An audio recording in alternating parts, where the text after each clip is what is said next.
Well, good evening, and welcome to Anselm House. It is good to have you all with us this evening to hear from and discuss with Dr. Jehu Hanciles the important topic of migration and global Christianity.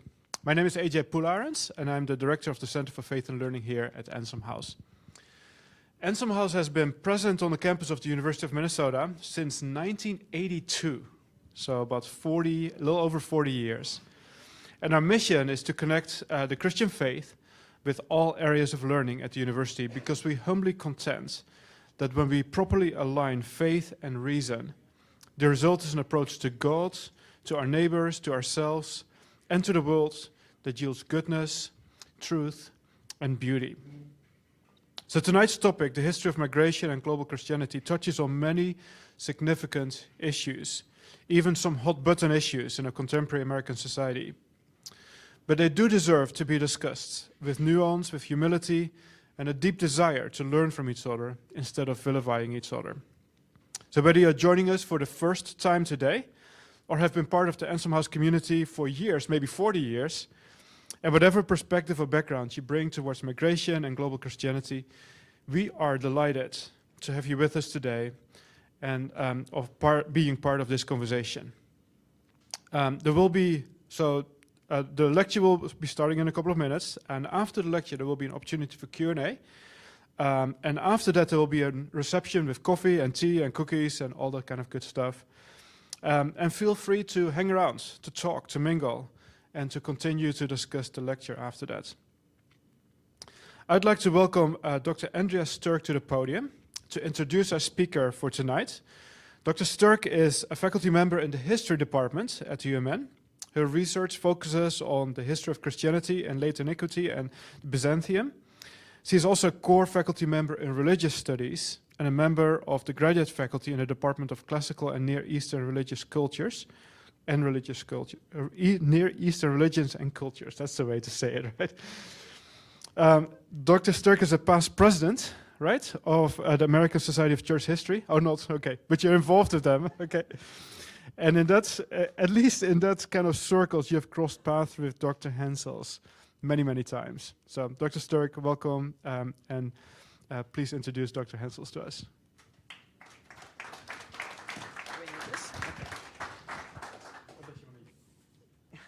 Okay.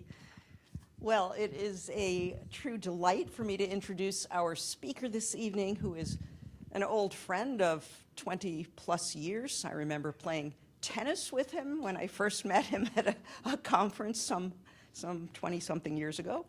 And he's also a colleague whose work has especially recently overlapped with my own.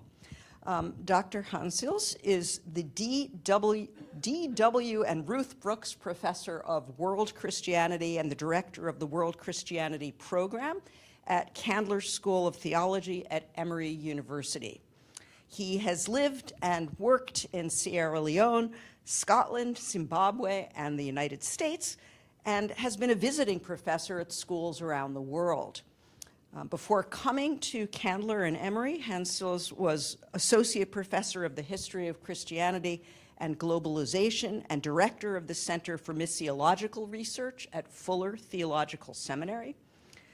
Professor Hanciles has published extensively on issues related to the history of Christianity, especially the African experience and globalization, including the books Euthanasia of a Mission, African Church Autonomy in a Colonial Context, 2002, and Beyond Christendom, Globalization, African Migration, and the Transformation of the West in 2009, as well as numerous articles and book chapters.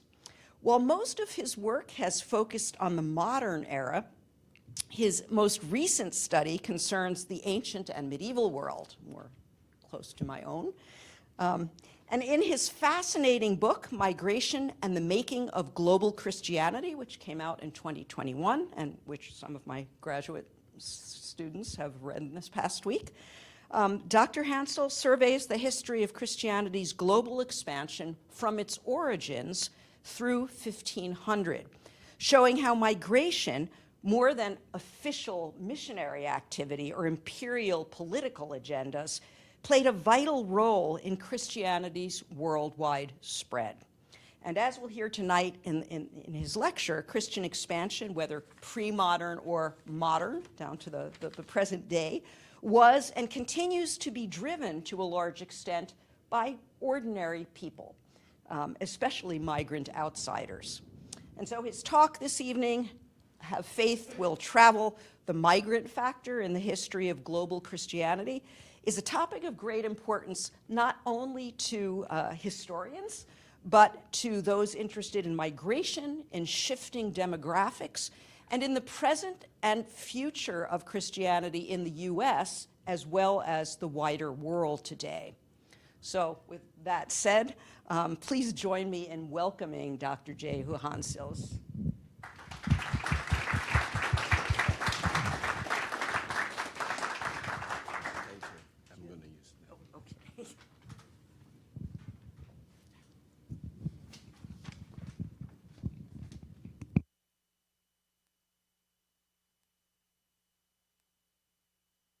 Am I on? All right, okay. Wow. Thank you, Andrea, for that wonderful introduction. Ladies and gentlemen, it's a great privilege to be here, but I need to let you into a secret. My voice is presenting me with a bit of a challenge. I have cold water, I have hot water, and somehow we're going to make it through, okay? So bear with me.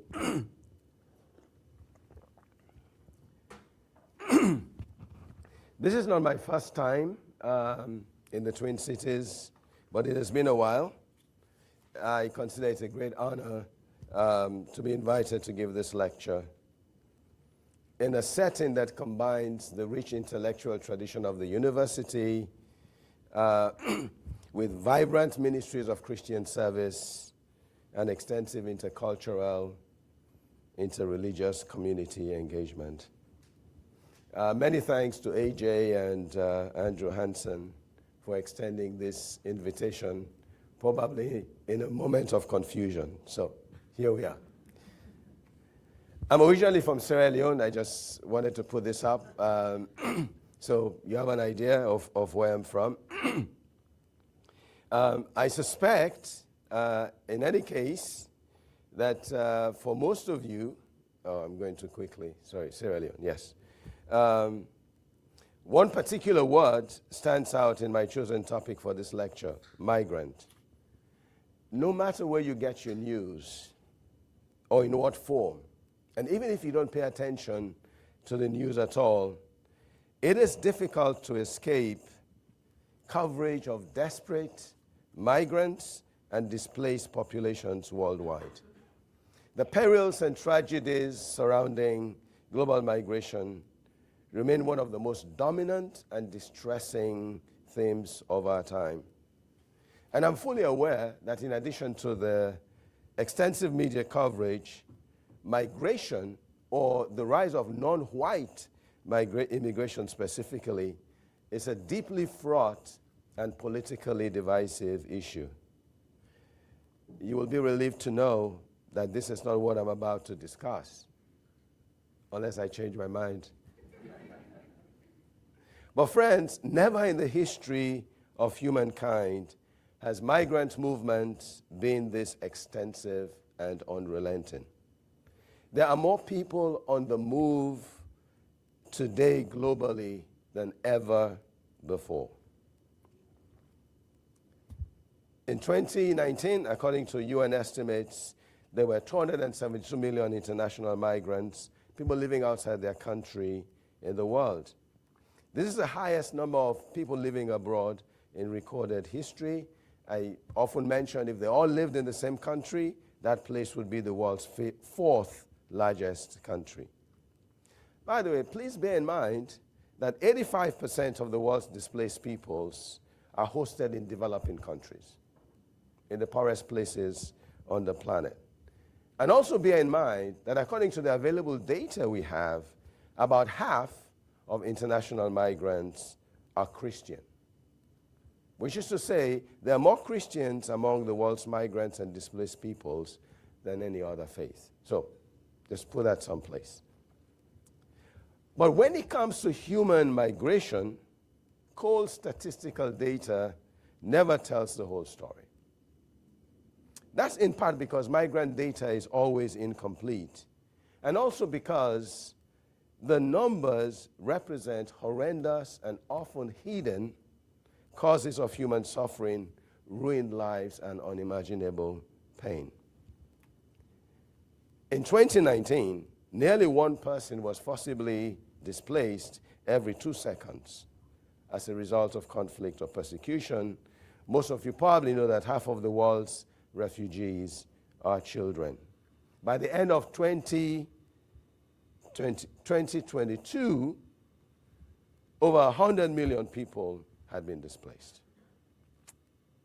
This is where we are, or this is where we were even before the COVID-19 pandemic. Let me say a few things about the pandemic. Remember, the pandemic erupted in the world already marked by a tidal wave of international migrations. For at least a while, it looked as if global mobility would never be the same again. In a matter of weeks, 174 countries had implemented travel bans and border closures. By May 2020, 90% of the world's population lived in countries with largely closed borders. But even in the face of unprecedented global travel restrictions, the challenges or dilemmas surrounding global migrations did not go away. The crisis of mass migration and the calamitous displacement of peoples did not cease. Throughout 2020 and 2021, there were unprecedented displacement in the Sahel region where millions of people were forced to leave. Because Afghanistan happened with the U.S. withdrawal, causing another massive wave of migrant movements, and then came Ukraine. That Russian invasion set off, as we were repeatedly told, the fastest mass migration in Europe since the Second World War. Within 50 days, the war had caused over 10 million people to flee. And it continues. Sudan earlier this year erupted in civil strife and triggered the world's fastest growing displacement crisis. Just this May, the UNHCR announced that May 2023 marked the largest ever single year increase in forced migrations in the organization's history.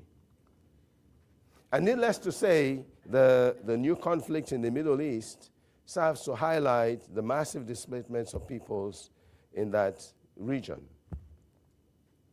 There's all kinds of mind-boggling data about the ubiquitousness of migration and displacements.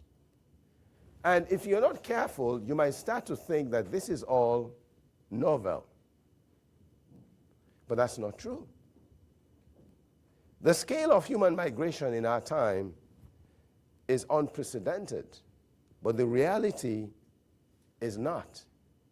To say that we now live in an age of migration is a nice catchphrase, but it can be misleading.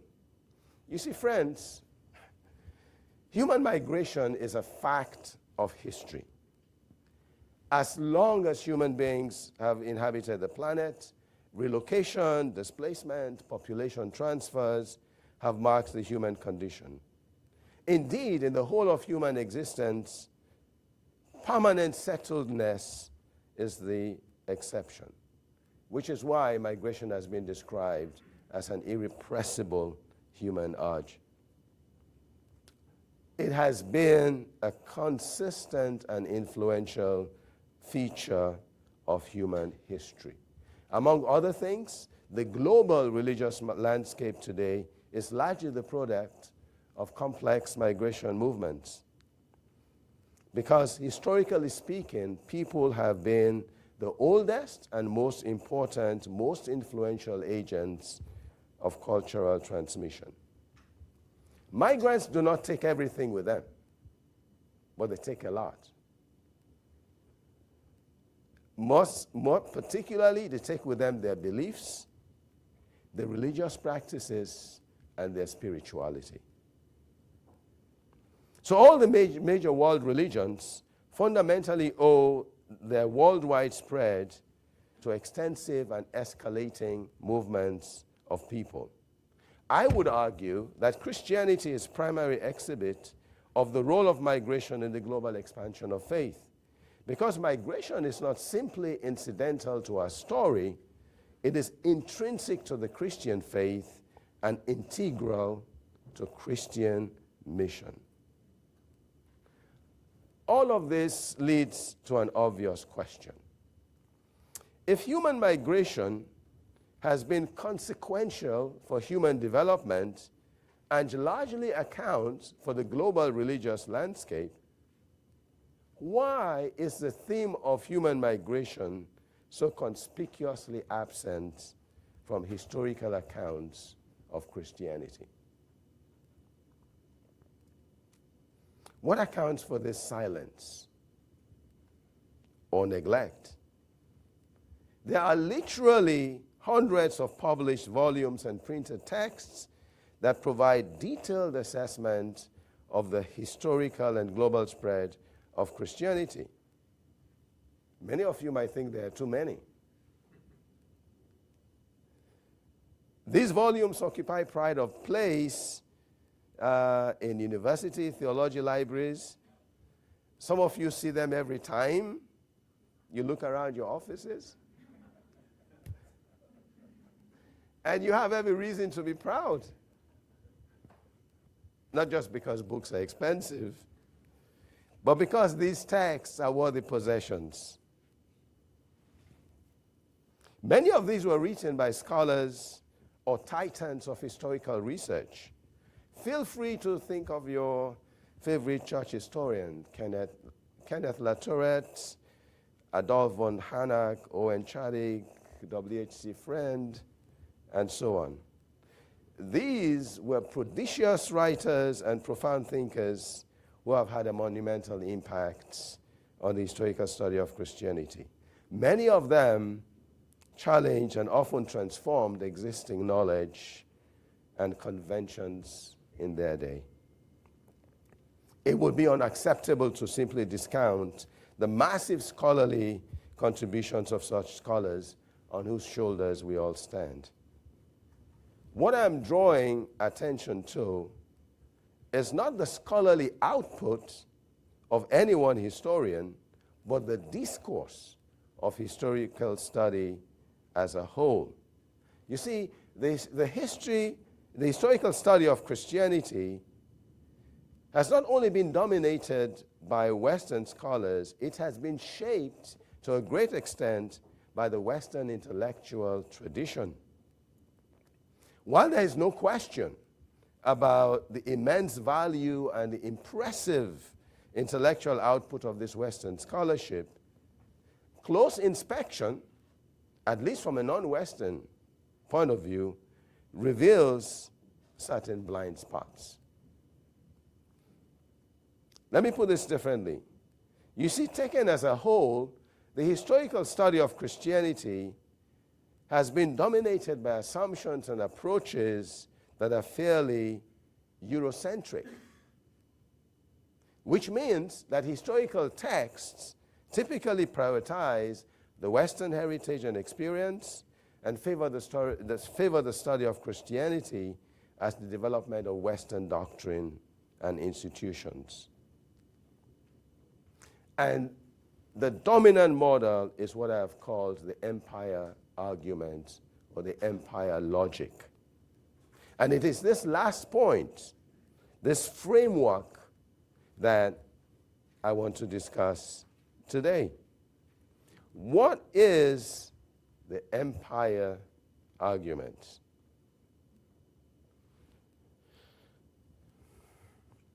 Well, this refers to a top-down analytical framework. It emphasizes pretty much structures of power, elite voices and contribution, institutional authority. Historian Philip Cotton, who is on the slide, puts it this way: Western historians have often concentrated on the doings of great men, top nations, or great civilizations, unconsciously setting aside the activities of women, the ordinary run of men, or societies whose achievements fail to attract Western admiration. Unquote. Such an approach tells history at gallop speed. It's history as a series of dramatic events in which the exploits and contributions of prominent, powerful individuals, usually men, are crucial. And the storyline is shaped by the impact of established institutions or institutional authority. Friends, there's nothing wrong with this approach. It is quite compelling. The point I'm making is that it still leaves a lot unaccounted for. Go to the hot water here.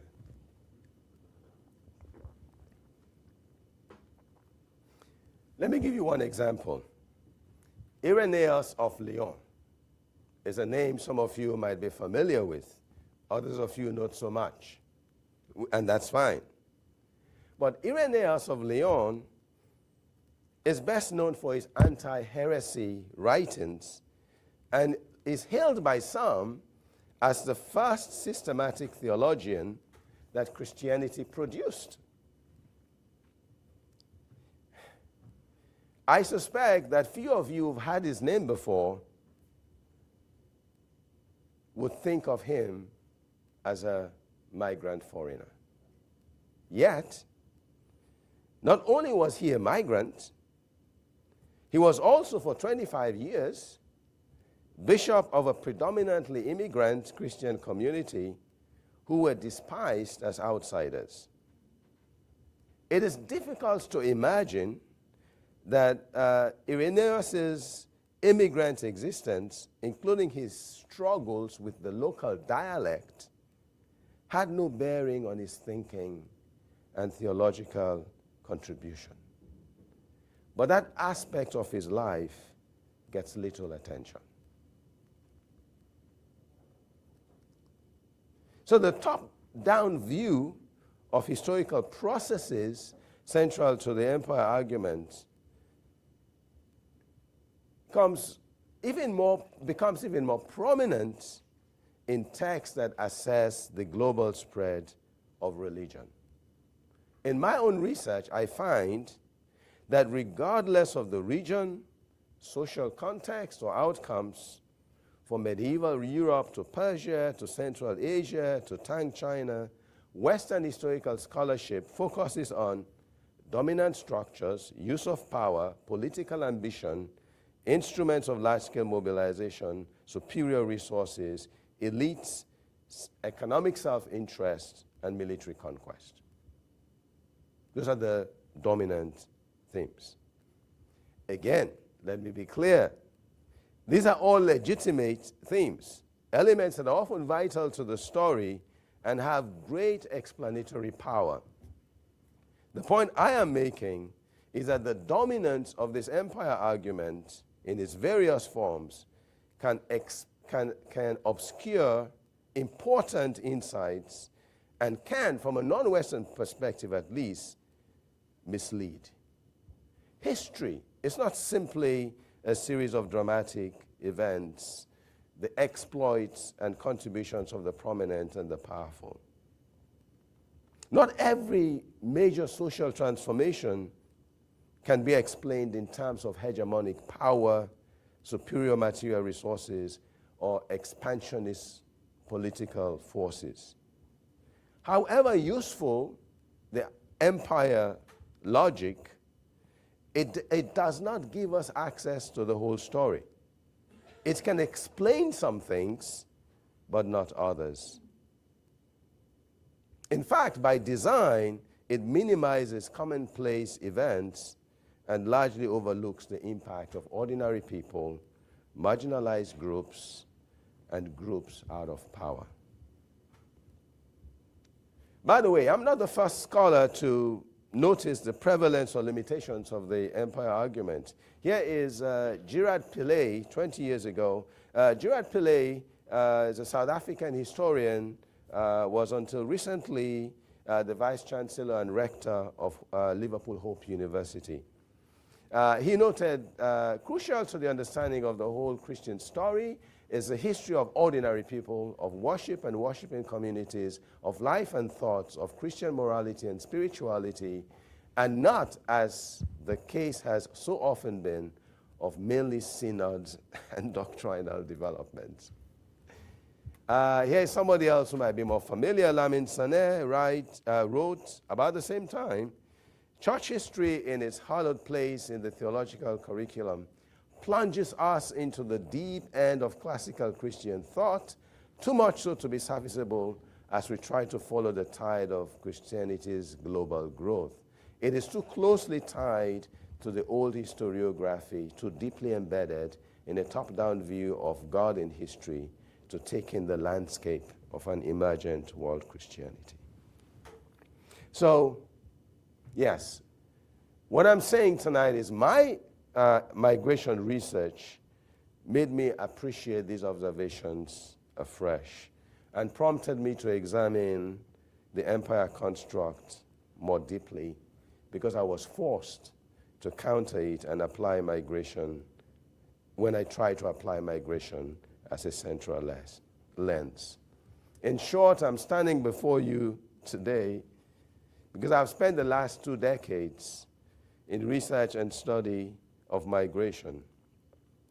And in the remaining time I have left, I want to explain how I utilized this alternative approach to make the case that the rise of Christianity as a world movement was predominantly through the agency and activity of migrants.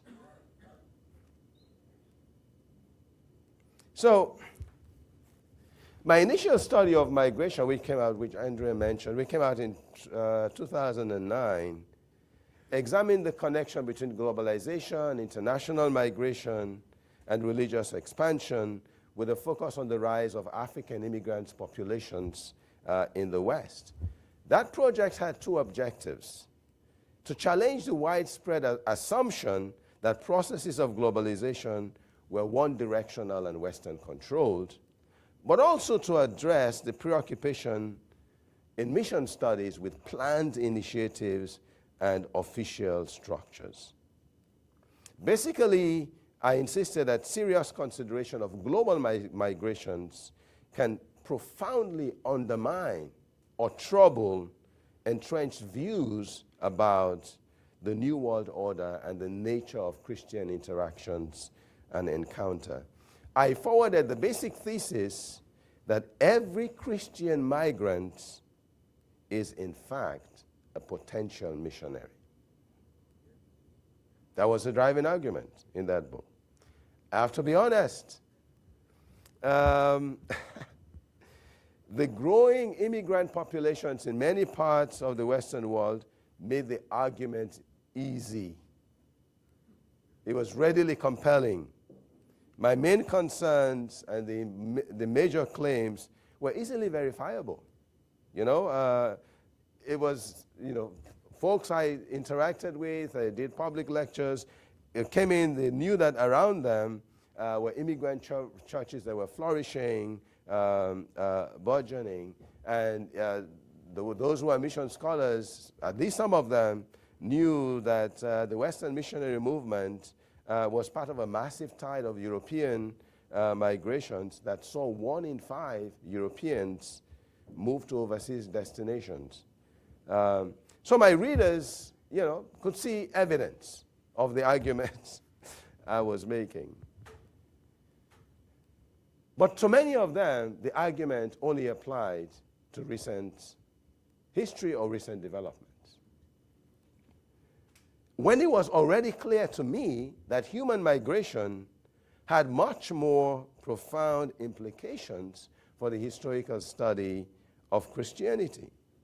My intuition was that migration had played a pivotal role in the global spread of Christianity from the earliest beginnings, and that the migration of Christians had been a prominent contributing factor in the globalization of the faith. Okay, but this required me to take on the empire argument. So I needed new tools. And let me mention two of them to you very quickly. I'm a scholar of world Christianity, and so I was able to draw on that scholarship.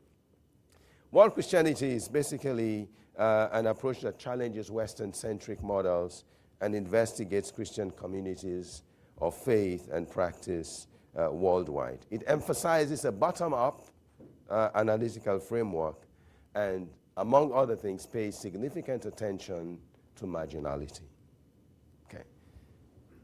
The other tool in my toolkit was the socio-historical method. I consider myself a social historian, so this method also has a bottom-up perspective, but more specifically seeks to broaden the field of historical inquiry beyond preoccupation with high-profile actors, official events, and include the wider society, paying attention to underrepresented groups or neglected voices. So you can see how these two would, serve me very well. You see, even though this socio-historical method is not a new approach, it's been present for a long time, but it's not been central in academic studies. And this wider society framework means I was working with the conviction that the voices, experiences, and actions of ordinary people are also critical for understanding the past. Okay? That groups out of power also have capacity to influence and change wider historical processes. This does not ignore dominant processes or institutional authority, but the assessment ceases to be exclusively about prominent figures and dramatic events. And this meant I had my work cut out for me. You know why? When you expand research to include the whole of society, you end up with a paradox. And it's a painful paradox. The whole of society approach widens the scope and creates enormous data that makes interpretation much more difficult. But paradoxically, it also means you're dealing with inadequate data. You know why? Because ordinary people typically do not leave behind many records. It takes much greater effort to learn about them, and this is especially true of migrants. The vast host of migrants in the history of the world have not left any trace of their contribution, activities, and impact. So a lot of data, and yet inadequate material to work with. I didn't give up, and I'm still committed to this. I believe that a bottom-up perspective with a focus on the life and actions of ordinary people. By the way, it gets my students more engaged with historical study because they can see themselves in the accounts. Okay? Much less so than if I was telling them about kings and monarchs and emperors and military commanders and so on and so forth. But I believe that it also helps to provide a more comprehensive and meaningful account of Christianity as a world religion and a lived faith. In this case, the contribution of migration and human migrants to the global spread of Christianity, in my view, was all too compelling and a case that was easy to make. So let me conclude this presentation with a very brief illustration of the rich discoveries that using migration as a lens for historical study makes possible. And this will get me on Andrea's good side. I want to consider the case of Christian queens in medieval Europe. As you know, the Christianization of Europe took several centuries. The process was prolonged, uneven, incredibly complex, frequently violent. Historical accounts typically emphasize the role of monarchs, monks, and military men.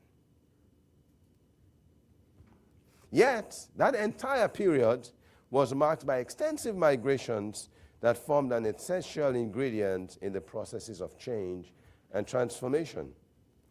The celebrated accomplishments of the English missionary Boniface, again, some of you might know him, some of you not so much, was certainly aided by state sponsorship and support. But not only did Boniface spend his 40-year-long missionary career as a migrant, he was accompanied by a large band of foreign migrants, including a large group of women who joined the mission and were integral to its success. But you see, the emphasis on formal initiatives and political action in assessments of the Christianization of Europe have produced an almost exclusive focus on male agents. The historical records provide only the most tantalizing glimpses into the activities of women. This female contribution to the Christianization of European societies came readily to the fore when migration is used as a primary lens. Now, the best known instances are female Christian captives. If you've done any history, you've heard about them. But less well known were the contributions of royal brides and queen mothers. You see, in the medieval world, royal brides, unlike ordinary peasant women, often journeyed to a new home in distant lands to marry foreign husbands. Okay? Royal marriages were frequently used to consolidate imperial expansion, cement political alliances, and strengthen diplomatic ties, and so on.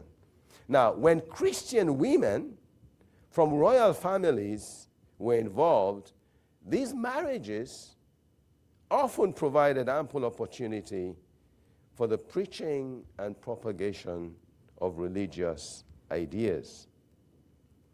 So, like other Christian migrants, Christian women who moved to foreign lands as diplomats or royal brides also became prospective agents of mission. Their upper class status afforded them protection and many advantages, yes, but as foreigners in the court, as outsiders in that new context, they were often susceptible to marginalization or discrimination. Many of them ended up as victims of court intrigue or political divisions. Some ended up desolate and unloved by wayward husbands. So yeah, they were queens, but there are many different contexts and layers to their existence. The point is that, like other migrant outsiders, their personal faith and religious devotion made them powerful agents for the spread of Christian ideas or beliefs. As wives, they often won pagan husbands to the Christian faith. As queen mothers, they shaped the faith of the royal line and household. As confidants or members of the ruling elite, they were in a position to exert influence on religious policy. Now, this is not to say that missionary success was guaranteed. In fact, some royal Christian women adamantly refused to marry pagan rulers precisely because they feared for their faith. And for a host of reasons, those marriages did not necessarily lead to any form of tangible Christian proclamation. But all in all, devout Christian women who left their family homes to make a new life among non-Christian people ultimately played a unique role in Christian mission and the spread of religious ideas. When you understand this, it becomes clear very quickly that a number of critical turning points in the conversion of Western Europe involve missionary action by royal women. If there is little awareness of this, it is because the spread of Christianity in Europe is typically assessed in terms of political motivation and the actions of official representatives. Let me give you one example as we end. In 595 AD, Pope Gregory I, often described as Gregory the Great, we won't go into that, sent a group of monks headed by a monk named Augustine to the Angles of Britain. The mission to these Anglo-Saxons was a great success. The missionaries settled in Canterbury, the capital of the Anglo kingdom, and were granted audience by King Ethelbert. The Venerable Bede, the great Anglo-Saxon historian and our principal source for the conversion of the English people, because we are talking about the conversion of the English people to Christianity, tells us in some detail how the king and others in his court believed, were baptized, and that the word spread, and more every day, in his words, many forsook heathen worship and joined the church in large numbers. The king's conversion, by his account, was followed by a mass movement to Christianity. Within a matter of months, more than 10,000 Englishmen were baptized, and under royal authority, the faith was disseminated throughout the kingdom and beyond. This account is not necessarily inaccurate. The focus on the official mission sanctioned by the Pope was not unreasonable. Even though these highly educated missionaries sent by the Pope actually did not speak the language of the people they were sent to. And interpreters, in fact, they almost abandoned the mission, and interpreters had to be sent to join them. But the problem with this account is one of omission. What the conversion narrative leaves out. Because this historical assessment obscures the potential contribution of Queen Bertha, King Ethelbert's wife. Bertha was from Gaul, today France, a daughter of the ruler, and a devout Christian. Her marriage to King Ethelbert was sanctioned on condition that she be allowed to practice her faith and religion unhindered. She traveled with her own bishop and used an abandoned church in Canterbury for worship. Her presence and faithful practice of the Catholic faith quite possibly represented the earliest introduction of Christian elements to this court in Canterbury. Why exactly King Ethelbert did not embrace his wife's faith is a tough question to which there is no clear answer. But by the time the mission sent by the Pope arrived, she had been married to the king for at least 15 years. It would be quite extraordinary if the king had not, at the very least, gained some understanding of, and perhaps even given some thought to his wife's religious beliefs. Husbands can be oblivious, but not that oblivious. Consider the evidence. Queen Bertha had maintained a consistent public demonstration of Christian life and practice for close to 2 decades before the mission arrived. We also know that she was cognizant of her responsibility to share her faith, because in a letter to Queen Bertha, the same Pope encouraged her and conveys to her his expectation that Bertha would use her influence not only for the conversion of the king, but, and this is what the Pope wrote, so that through the king, the conversion of the whole English nation might be brought about. In fact, some historians speculate that Pope Gregory may have sent missionaries to Kent in response to a request from the Queen. There's no other viable explanation as to why the Pope, who had never been to Kent and knew next to nothing about that population, just sent missionaries there. So take that for what it is worth.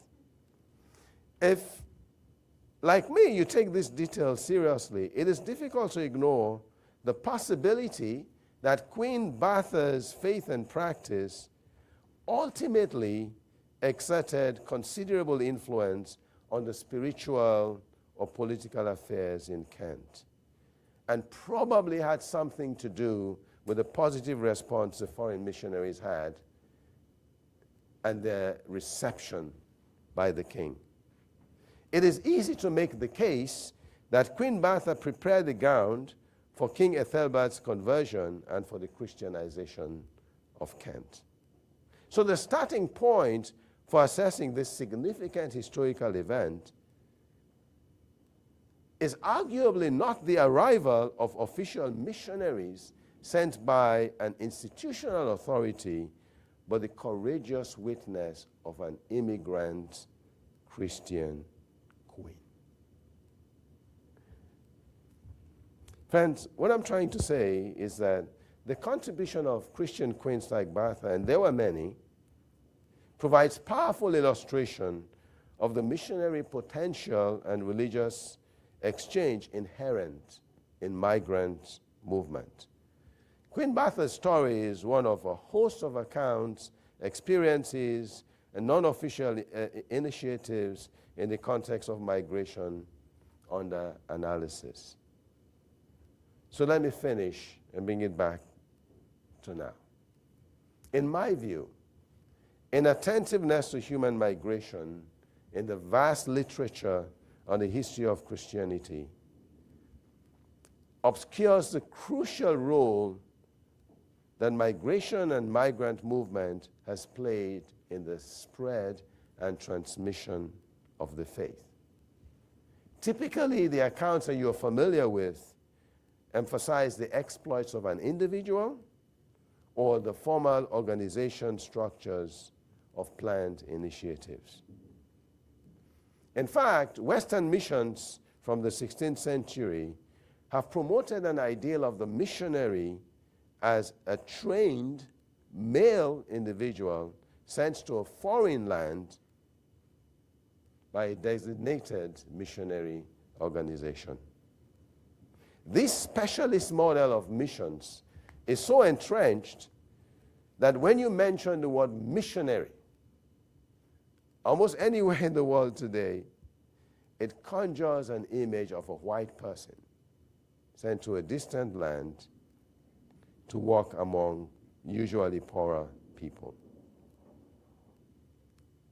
So overcoming this requires major intellectual adjustments.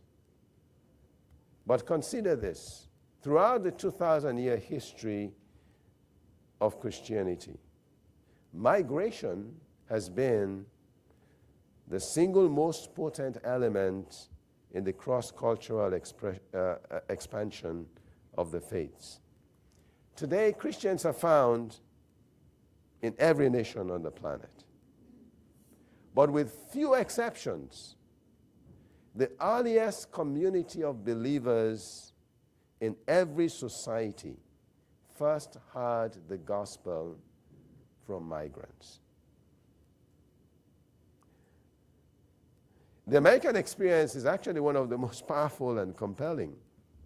Like its peoples, the earliest American churches of virtually every denomination and tradition began as immigrant congregations. I had no idea when I set out to examine this thesis that migration has played a pivotal role in the global spread of Christianity from the earliest beginnings, that it would take me 7 years to complete. Perhaps if I had known that at the beginning, we would not be here today.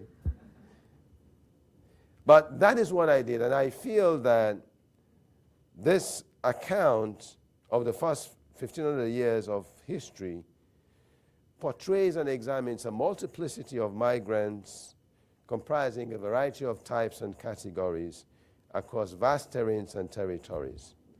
I came to the conclusion that in the first 15 years of Christian faith, a period in which Christianity spread within and beyond the Roman Empire into Western and Northern Europe, throughout the territories of the Persian Empire, into Africa and the Arabian Peninsula, across the vast reaches of Central Asia to India and China. This is my conclusion, that institutional authority and agents that are commonly considered indispensable for global Christian expansion played a minimal role.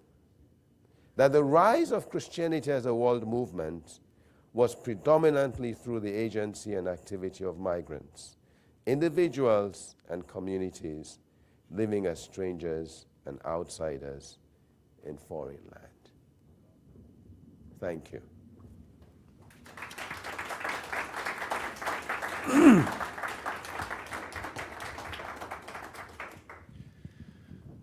We do have ample time for discussion. So if you have a question, please raise your hand and we'll get a microphone to you so that it will be audible for everyone here.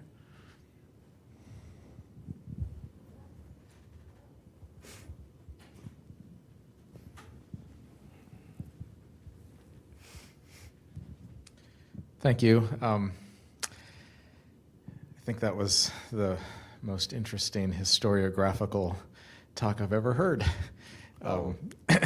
You know, as a historian, the historiographical talks are not always the most riveting, but that was wonderful. Thank you. I feel your pain. So I have a question about this thesis sort of after 1500 versus before 1500. One of the things that strikes me about the period after 1500 is that migrants can easily move with copies of Scripture. And this is I'm not an expert at all in the pre-1500 period, but it seems to me plausible that that would be a difference for many migrants prior to 1500 versus sort of more organized missionary activity, is that the missionary activity would come with theological resources, and particularly a copy of the Scriptures, where migrants would come with practices and maybe some scripture memorized or something like that. I'm wondering if in your thinking about this thesis over the 2,000 years, what role the scriptures play in the working out of this argument, if you've thought about that. Can you help me? You're saying there's a difference pre-1500 and after? What's yeah, just the Gutenberg. What's the I mean, difference? the fact that you can print lots of Bibles, whereas, prior to that, you had to make copies, and so you needed monks, or you needed, literacy, and after, say when the migrants came to North America, all these they brought their copies of the Bible, and so in some ways the Bible is so indispensable to Christian worship, and so I'm wondering how that worked in the pre-1500 period. I mean, even in the case of the Queen Mother, she might have come with a Bible, right, as a queen. She's powerful, but in other kinds of cases, the sort of poor and displaced, they're probably not equipped in those ways. I'm just wondering if that plays into your argument at all. That's interesting.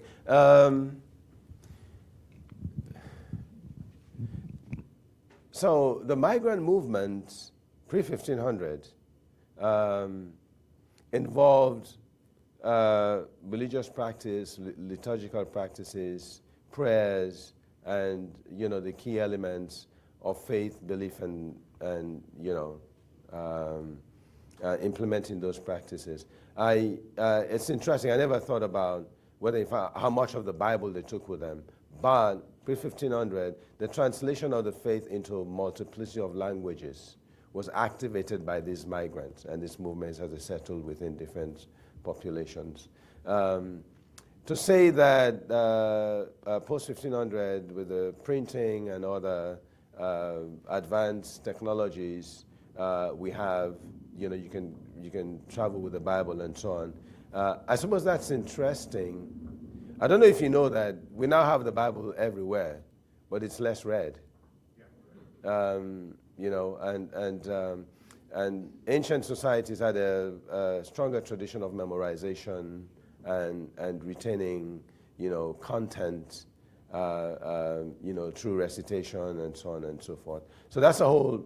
So the dynamic is different, but the constant is that these sort of religious encounters and engagements and the ability for the faith to penetrate cross-culturally required migration. In fact, whether the Bible, even if it's printed, doesn't move by itself, right? I mean, it's so peoples, individuals remain the key agents, of mobility movement and religious interaction in that regard.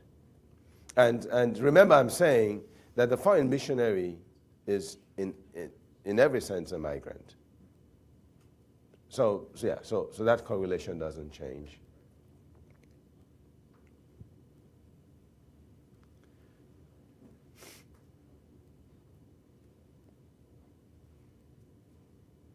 AJ, there's a hand over here. You're a very quiet audience. This is very respectable and accommodating. I can stand, yeah. Thank you so much for your lecture. That was fascinating. Yeah. How have migrant movements, I mean, this is such a big question. I'm kind of rethinking it as I ask it out loud. How have migrants shaped Christian identity, and as they move from different cultures to different cultures at different maybe historical time periods? I mean, so, we can talk about, pre-1500 and what that was like in many different contexts. How's Christian identity shifted, with people coming from different languages and cultures and national, or no, not national, but city identities or whatever they were, state identities? Yeah. Thank you.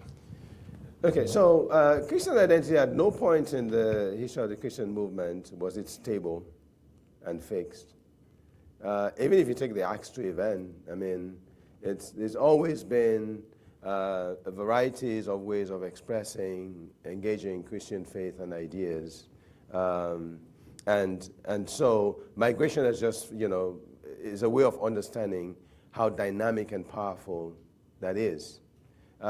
Christianity as a movement has always kind of had this inbuilt resistance to one imposed expression, okay? And so as it penetrates cultures and societies and distant communities, they are forced to wrestle with the claims of the gospel, the claims of the faith on their own situations, experiences, and so on. I mean, the missionaries sent by Gregory, when you follow that story, that mass conversion, when all those people came to faith, they brought to their faith questions that the missionaries could not answer. Questions that emerged out of their own experiences, out of their own religious heritage and practice that they were now. So in some ways, migration helps us to understand how the expansion of faith increases our understanding of faith, because it's now being applied to questions, issues, challenges that the foreign missionary never encountered.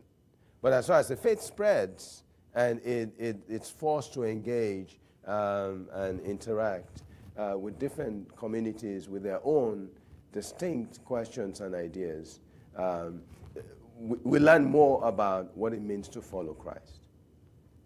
Okay? The opposite of that, and which is where we're increasingly finding ourselves now in some parts of Western society, is when a group of people stand up and say, no, this is what faith looks like. Everything else must be rejected. Or everything else is a compromise. You know what I mean? So that Christian identity really, if we're talking in the dynamic of missions and engagement and so on, has never had a fixed center, a fixed place, a fixed representation. That's why Christianity is the most diverse faith, most diverse religious, we're the most diverse religious community on the planet for that reason.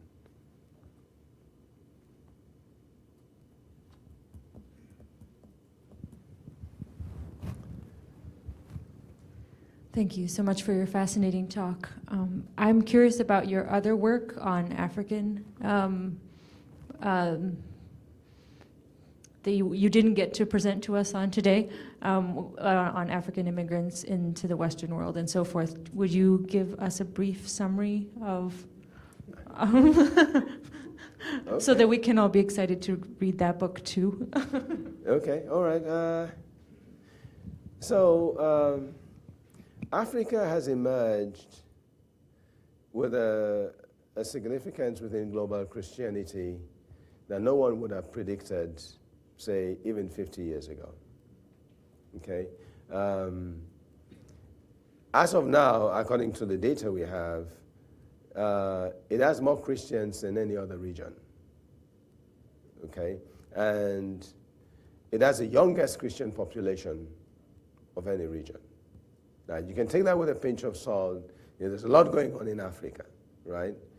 But then there are some myths about Africa. I was telling another group earlier today that Africa is often used as the face of migration in terms of struggle, desperation, calamity, loss of life.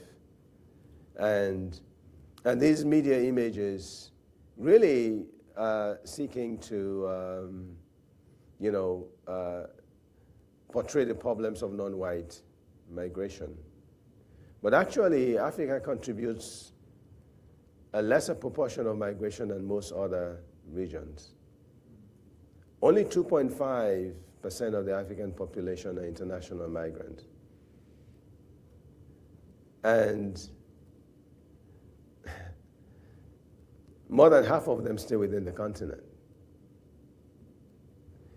So you put all those things together, there are some important corrections. But the church has grown faster in Africa in the last 100 years or so than at any time in the history of Christianity. There is no parallel. There's no other example, there's no other place we can go where we can say, look at this 100 years, look at how fast the church grew in this place. There's no other example. Okay? So Africa has emerged in a significant way.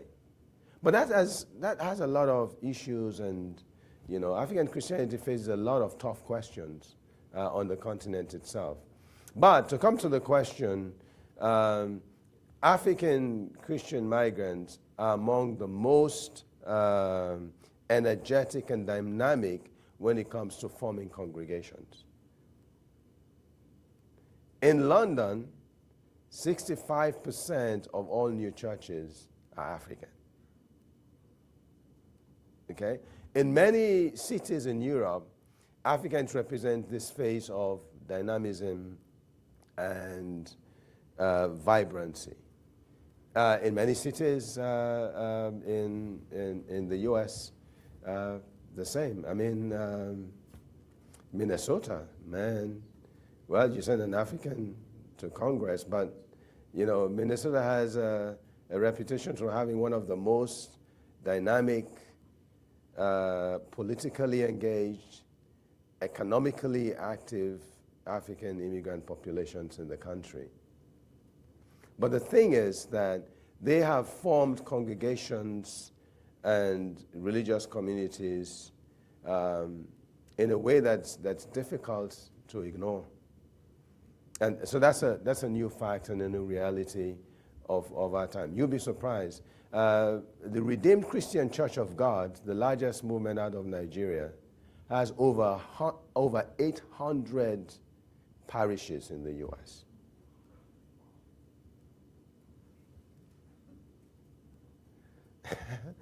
Church of Pentecost out of Ghana is growing incredibly fast. I think it went from about 70 churches to about 200 and something in a space of about 10, 20 years or so. Now, a lot of you would say, well, they're mainly reaching Africans. They're mainly getting Africans together.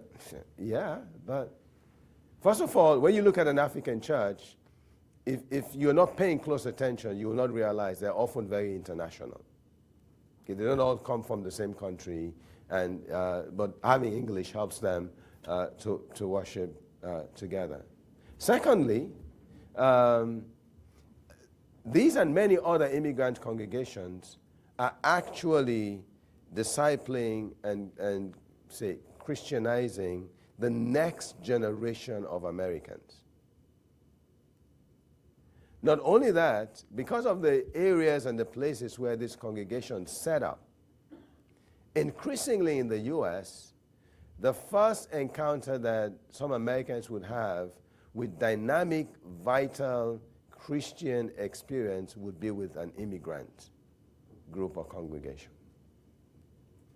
Now, that dynamism comes with its own challenges, right? Because they're growing so fast and they're drawing on recurrent waves of immigration.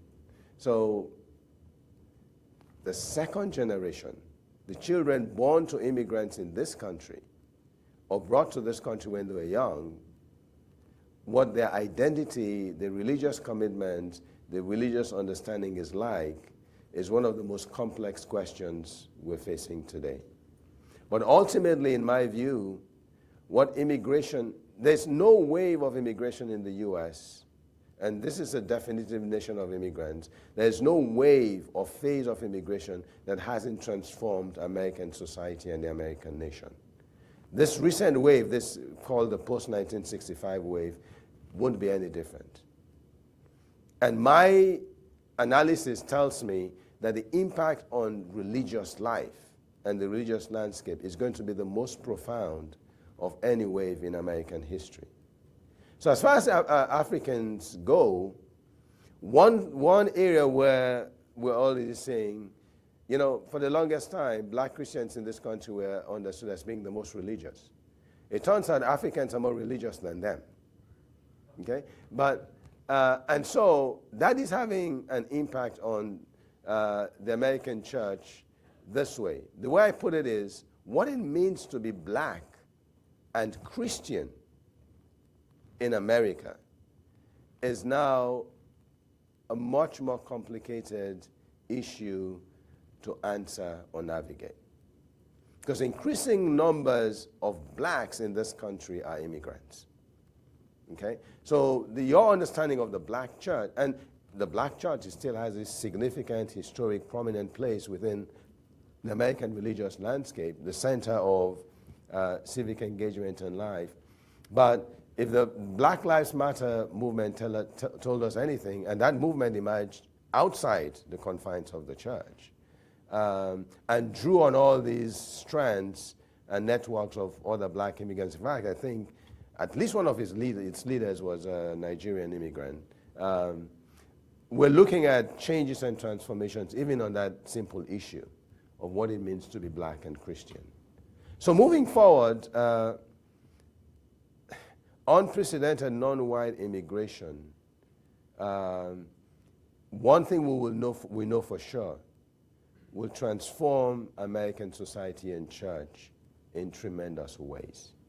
And those changes will take place in the church before they are manifest within the wider society. Because the vast majority of immigrants that come to the US are Christian. Though you will not hear that on public media.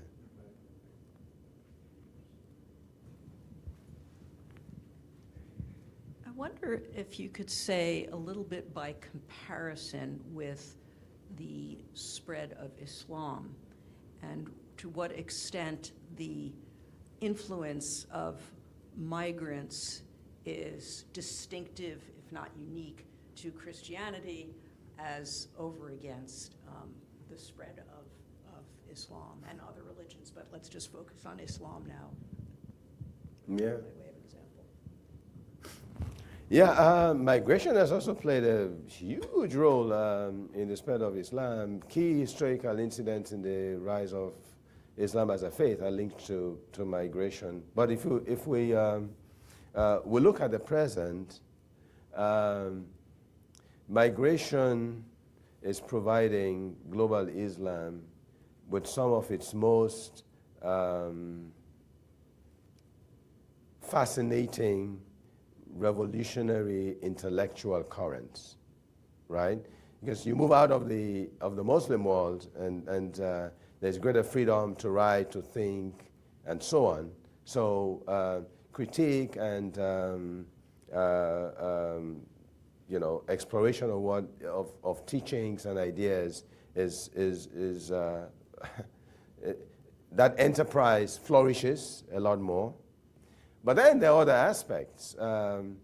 When Muslims find themselves in the same city from different parts of the world, it amazes them that they're discovering for the first time what are the core elements of the faith. Because Islam in different parts of the world takes on different expressions, practices, and so on. And suddenly you realize, you thought that all Muslims look like this, but then you're in this place with Indonesians and so on, and their own practices are different. So many immigrant Muslim communities are wrestling with questions about what is core Islam, what is central to Islamic life and belief.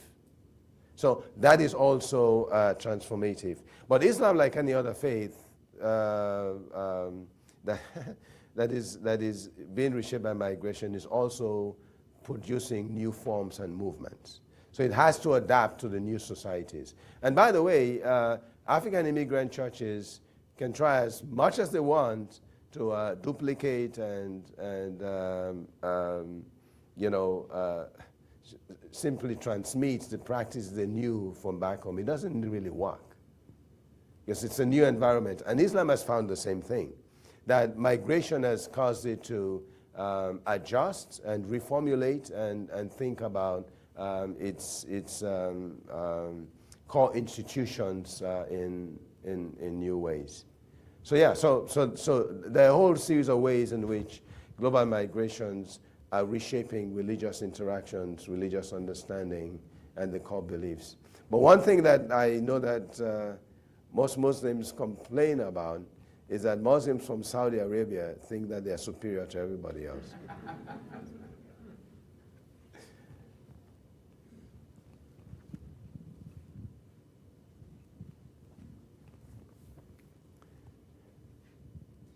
I wonder if I could pick up on that question from Andrea and just explore a little truism that I've heard shared by more than one person, and that is that Islam was spread, so it is said in these rather fluid ways, primarily by business people who were going around the world, and so that the Islam that developed in those places often had a very pro-business sort of perspective.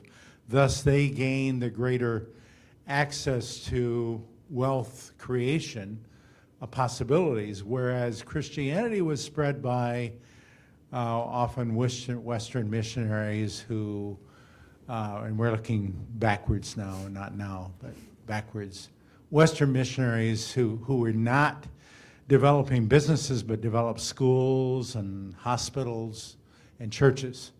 And so people, Christians in those contexts, didn't associate Christianity with wealth creation, whereas new Muslims, because they were missionized, so to speak, by Islamic traders and business people, associated their faith with wealth creation.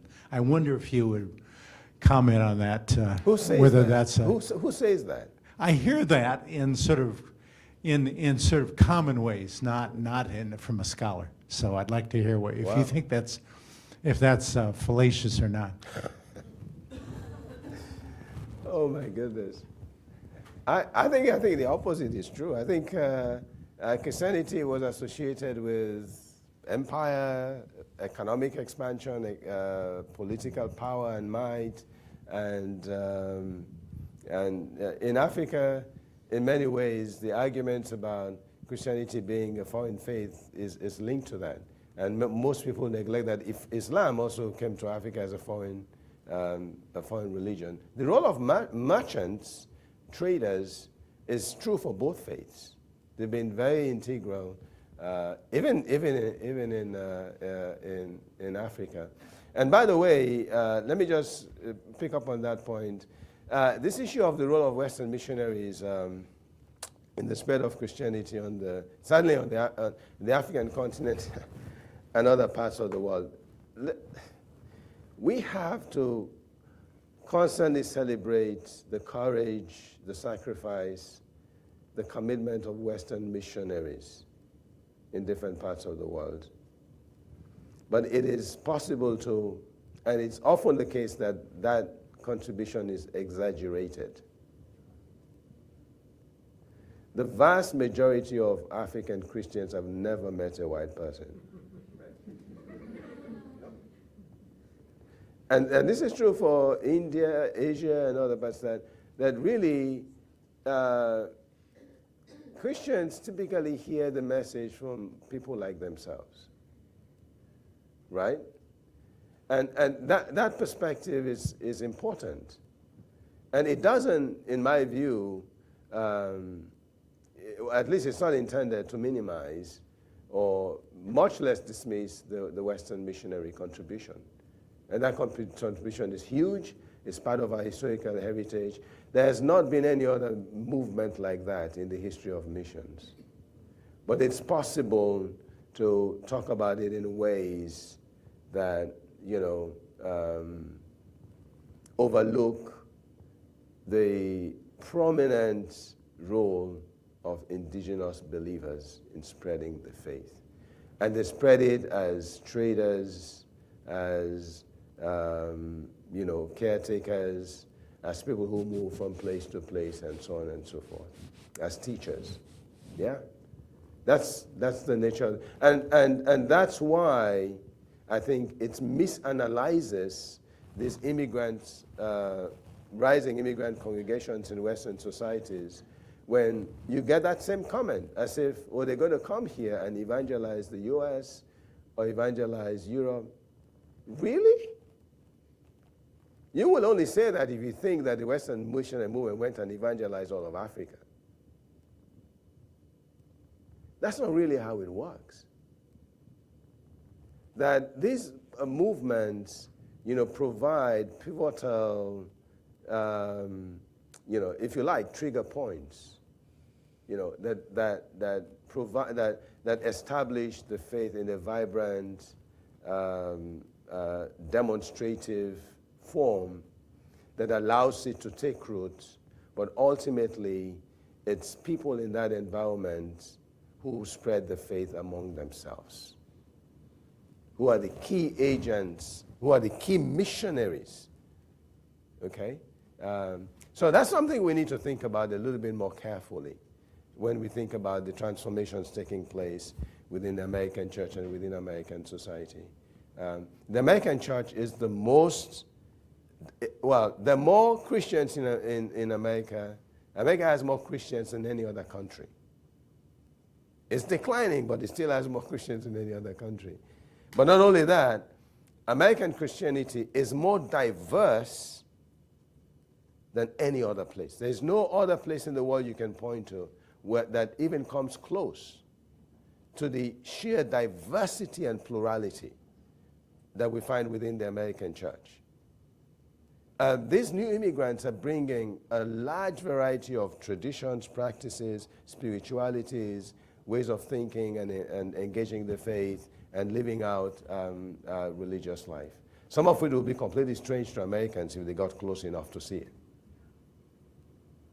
But that raises questions about what American Christianity, about the potential of American Christianity when we talk about, the global significance of the faith in our time. American Christianity has always had a global impact because the global has impacted it first. Right? Okay. All right. Good evening, and thank you so much. Yes.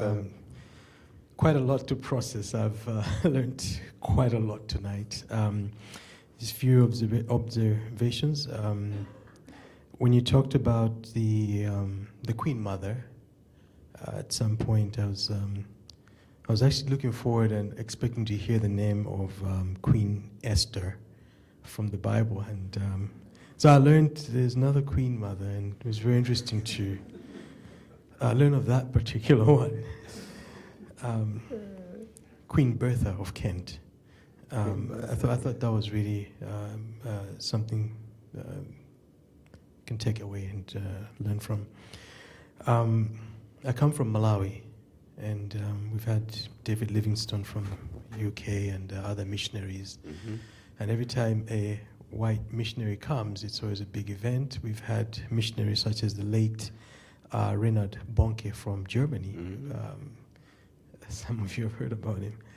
And growing up, the stories were when Bonke came, people who were in wheelchairs began walking. And we grew up with that. Never saw him. Only saw him on YouTube in more recent years and got to learn of his teachings. But you are right to say that I think even within the migrants within Africa that came to Malawi, and I think from Ghana and Nigeria, the church from Ghana and Nigeria has probably had the biggest impact on the rest of the church in Africa.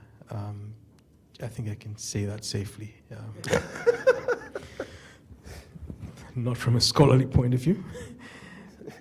You touched on the lack of documented achievements by migrants, and another point you raised was the declining reading culture of the Bible. And just a short while ago, you talked about the diversity of the church. And I'm just keen to understand, how do we reconcile this? Because, again, growing up, I come from a country that's largely oral in terms of communication. So, around the fire, stories are told not by way of books passed down, but by conversations. And so you are forced to listen and forced to remember and forced to somehow tell the story in your own way or as you heard it.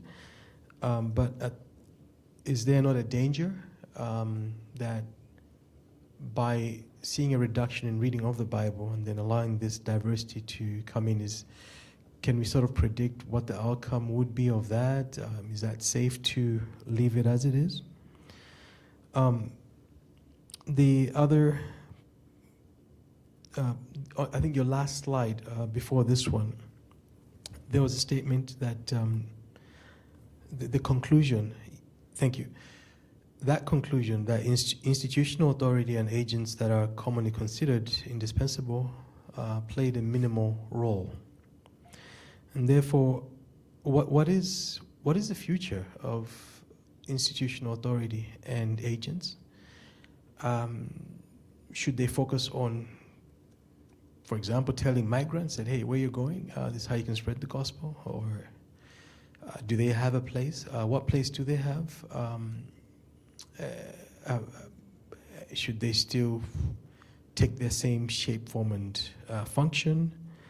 And looking at the growth of the church in Africa over the past 100 years, what role have they played versus going forward, what role are they expected to play?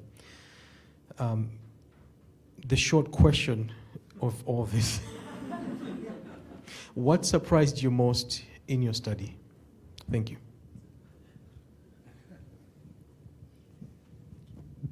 Wow.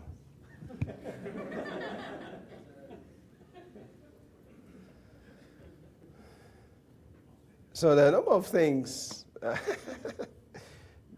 in what you said. You said something about orality and so on. In Africa, it's not an either or. Oral culture and literacy in terms of the written.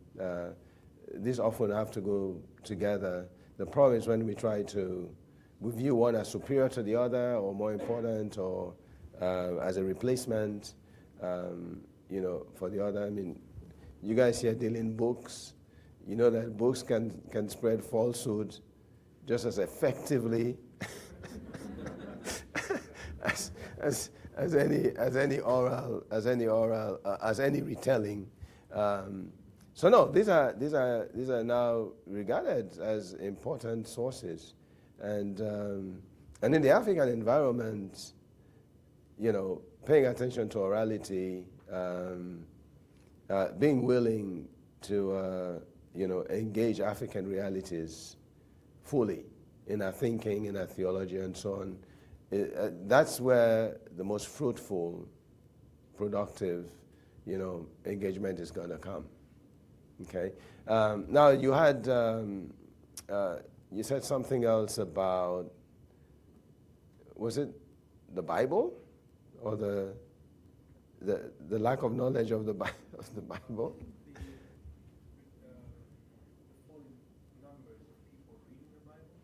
Oh, okay. Well, we don't have, what we know is that it's really bad. Okay, let me put it out there. Surveys have been done, first it started in Europe. Questions asking people to name the 4 Gospels. And, man, I think the last one I read was that only about 25% could name the 4 Gospels. And it's not that much better in the U.S. Knowledge of the Bible and scriptures. I mean, even some very committed evangelicals, I mean, they have their favorite books. Honestly. You have the Gospels, a couple of Paul's letters, and Genesis. Yeah, they're not reading Habakkuk or Nahum. So that's a problem. That's a church problem, I think. I know there are pastors in the room who wrestle with these kinds of things. It's about our disciples. I attend church services now, and even reading the scriptures in church has declined. Right? Just to open it, read the Bible, read a passage, read a whole passage. Very often, no. It's a person who's preaching, he takes a verse there, and that's it. That's the diet for the... So, some Christian disciplines like devotionals, reading your Bible regularly, are now seen as almost niche. Like, you're an unusual person if you're committed to sort of reading your Bible regularly and following a devotional. So those are questions, those are large questions. I know that things are a little bit different in other parts of the world. Oh my goodness, African Christians love reading. Maybe they read the Bible too much. They love reading the Bible. It is, yeah, and Asian Christians too. I mean, it's like, just reading the Word. That's that. There's something about African spirituality that. And the other thing is, as I'm trying to remember who said this, an African who comes to the Bible doesn't go very far before he finds himself on familiar ground. So there is that affinity as well that feeds into this devoted commitment to scriptures.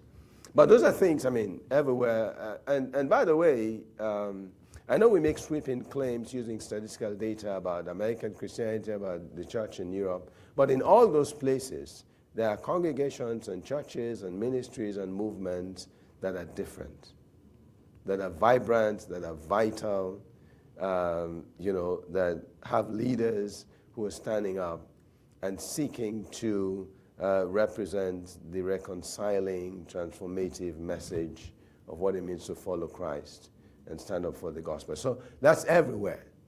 But when it comes to the Bible, I think Western society there's a challenge. Our students are not reading that much. Reading, a consistent, dedicated reading, engaging texts. Ask anyone who teaches high school, especially high school English and in the universities. We have to do something. I don't know. I don't know. There are professors in the room. They should come up and tell us their strategy. It's a challenge. It's a challenge. Yes, sir. I'll give you. I was going to close the Q&A session. Well, he has had his hand up. Okay. Last question then. This is not very careful statements, but no problem.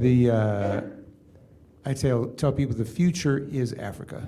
The future of the world is Africa and African diaspora. So I'm making a historian talk about the future.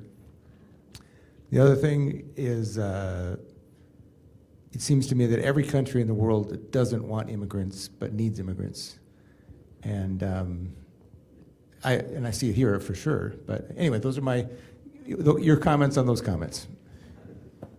Friends, migration is irrepressible. I shared at another session earlier today. Let me give the example. Brexit was powered by this reaction to migration, the desire to control or limit non-white immigration, to be precise. It failed abysmally.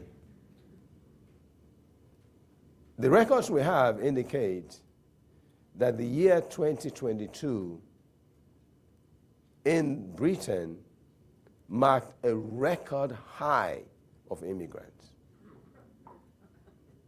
to the country.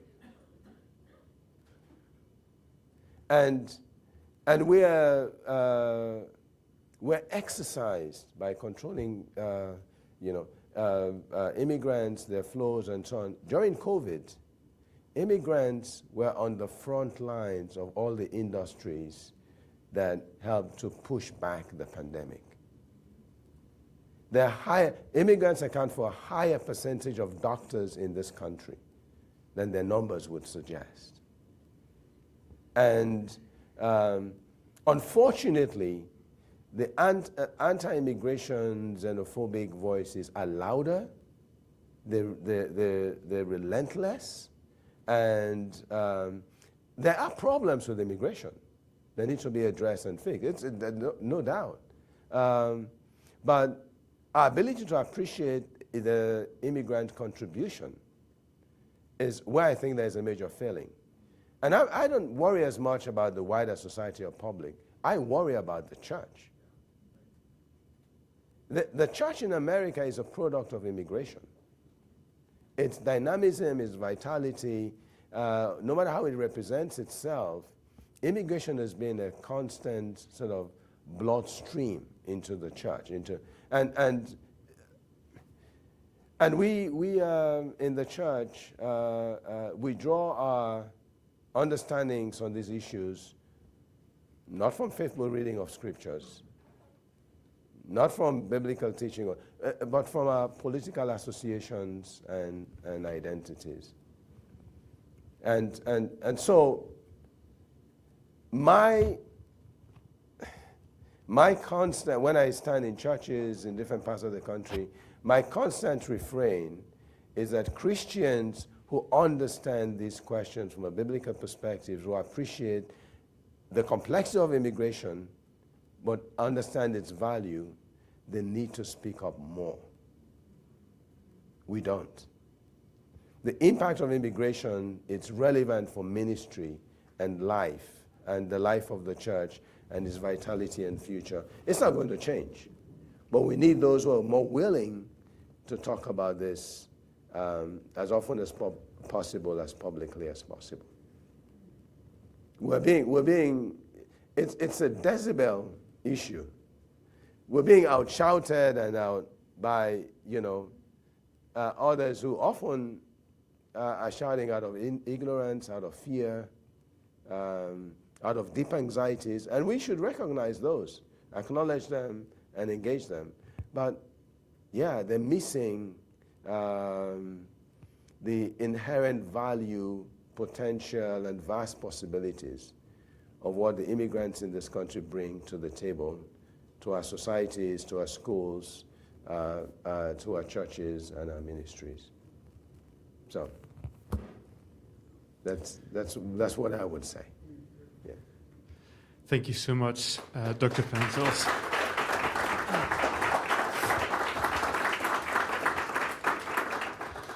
Dr. Hanciles, thanks so much for joining us tonight and for shining your wisdom and your light on voices, on movements, on stories that we didn't even know about, voices that we've ignored too long maybe, to our own detriment, and all institutions that we elevated. I wrote this down, this like little sentence that I just kind of like thought a little bit about, that history kind of gives us a lots of tools and food for thought on how to live well in our contemporary society that is so on fire almost in all kind of different ways and being disrupted and being pulled apart in lots of different directions.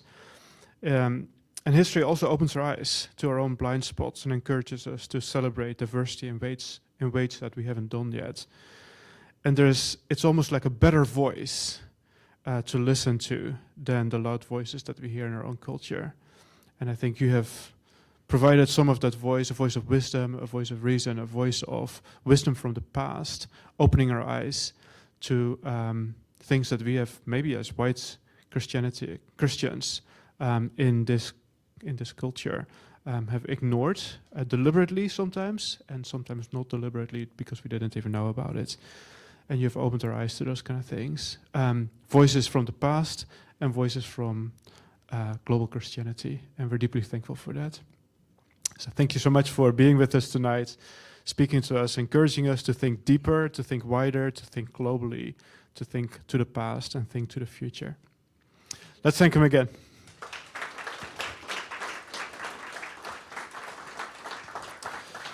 There is still some time to gather, hang around, mingle, talk, reflect on what you've heard tonight.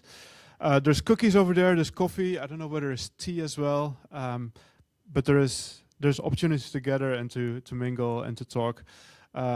You'll be around probably. I don't know how your voice is holding up right now.